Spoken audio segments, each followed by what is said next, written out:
Hi, this is Peter Orker at Peter Orker Piano Tuition. Welcome to the first of my A to Z videos featuring piano composers and artists. Because this is the first video, I'm starting at letter A. No surprises there. But you might be surprised. I've chosen someone whose music is not very well known. Not very well known at all, in fact. His music is hardly ever played. He didn't even write very much music in his lifetime.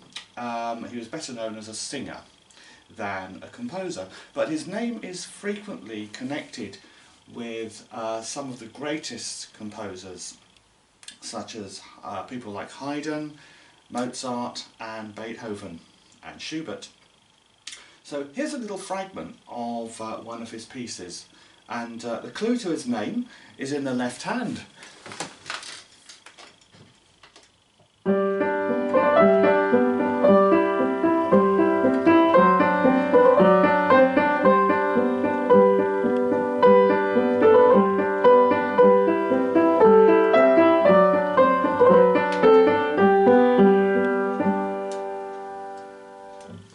Well, the name of today's musician is Domenico Alberti, who gave his name to a very common bass pattern known as the Alberti bass. Alberti was born in Venice in around 1710, and there's some mystery about the year of his death, but we believe it to be either 1740 or 1746. Not much is known about his life actually, but we do know he was a professional singer, and he did some composing. A couple of operas survive, together with about 14 keyboard pieces, which would originally have been written for harpsichord, not piano. If we go back to the sonata I played a moment ago, you can see that the left hand plays a pattern based on the notes of a chord. So we take the notes of a chord, such as G, B and A. If we play them together as a chord, that gives us the harmony, and all we do to make an Alberti bass is we play the bottom note of the chord, the top note of the chord and the middle note of the chord, and go back to the top note again, and just alternate them like this. Sometimes the notes of the chord change like this, but the basic principle is the same.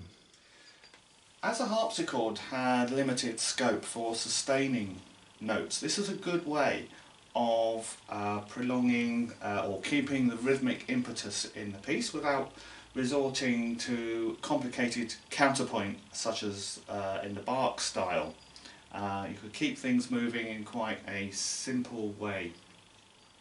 Well, the idea caught on, and it's true to say that Alberti was not the only, or indeed the first, composer to actually use the Alberti bass, but his name has stuck, and it crops up in all sorts of piano music ever since. One of the most well known is the opening of Mozart's piano sonata in C major, K545.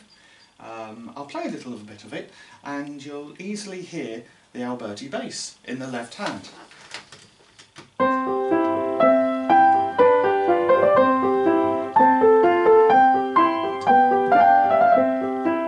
And then it goes off into a lot of scales, but that Alberti bass is maintained throughout quite a lot of that composition.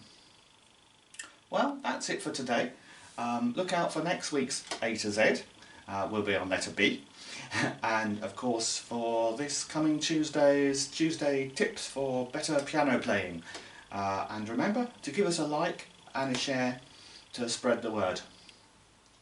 And don't forget to visit my website at peterorker.net. Bye for now.